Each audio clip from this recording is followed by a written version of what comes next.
Hi friends, ఇది మరచెంబు అనమాట. మనం దేవుడి గుడిలో పూలు పెట్టి ఇంకా వాటర్ పోసి వాటర్లో పూలు పెట్టి అలంకరించుకుంటాం కదా, ఇంకా ఈశాన్యం మూలల్లో అలా పెట్టుకుంటూ ఉంటాం కదా మరచెంబు.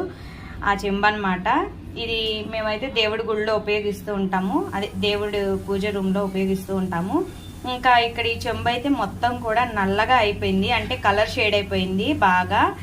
ఇంకా అత్తయ్యకి ఒక టిప్ అయితే తెలుసంట, అంటే చాలా వరకు అయితే అందరూ పితాంబరము అలాంటివి వాడుతూ ఉంటారు కదా, అలాంటివి కాకుండా మామూలుగా మన ఇంట్లోనే ఉండే వస్తువులతోటి మా అత్తయ్య అయితే ఈ చెంబుని ఇప్పుడు చేయబోతుంది, చూపిస్తాను. పండుమిర్చి పచ్చడి ఉండేది కదా, ఈ పచ్చడితోటి అయితే ఇప్పుడు అత్తయ్య ఆ చెంబును కడుగుతుంది, చూపిస్తాను. ఇదిగోండి చూడండి, అత్తయ్య ఆ చెంబునైతే పచ్చడితోటి అయితే కడుగుతుంది. ఉప్పుతో చింతపండులో ఊరిద్ది కదా. ఏది చూపి, చెంబు చూపి. ఈ టిప్ కనుక మీకు నచ్చితే ప్లీజ్ చిన్న లైక్